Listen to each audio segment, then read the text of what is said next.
चारही मान्यवरांचं मी यावेळेला स्वागत करतो आणि सुरुवात अर्थातच यावेळेला आपण थेट विरोधकांकडून करूयात। हनुमंत पवारजी, नियुक्तीवरती नेमका आक्षेप का?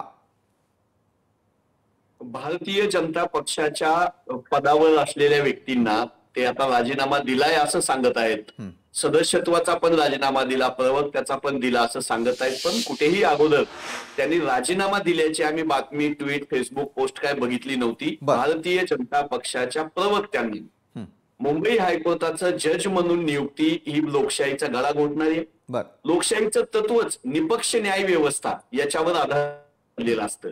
त्या निपक्ष न्याय व्यवस्थेतल्या न्यायाधीशांसारख्या अतिशय महत्वाच्या पदावर ज्यावेळेस सत्ताधारी पक्षातल्या लोकांची वर्णी लागते त्यावेळेस विरोधकांनी किंवा सामान्य जनतेनं निपक्ष न्यायाची अपेक्षा कशी करावी, कसा विश्वास ठेवावा।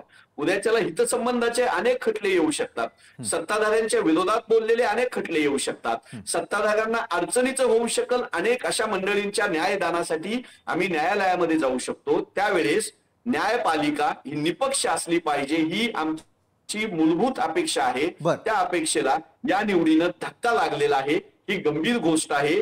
भारतीय जनता पक्षानं लोकशाहीचा गळा न्यायपालिकेच्या माध्यमातून घोटण्याचं बंद करावं अशी अपेक्षा विरोधी पक्ष म्हणून तुमच्या अपेक्षांची पूर्ती भाजप करणार का? नवनाथ बन यांच्या उत्तराआधी मी सक्षणा सलगर आपल्याला विचारतो, आपल्याही पक्षानं थेटपणे विरोध दर्शवलेला आहे आणि अनेक शंका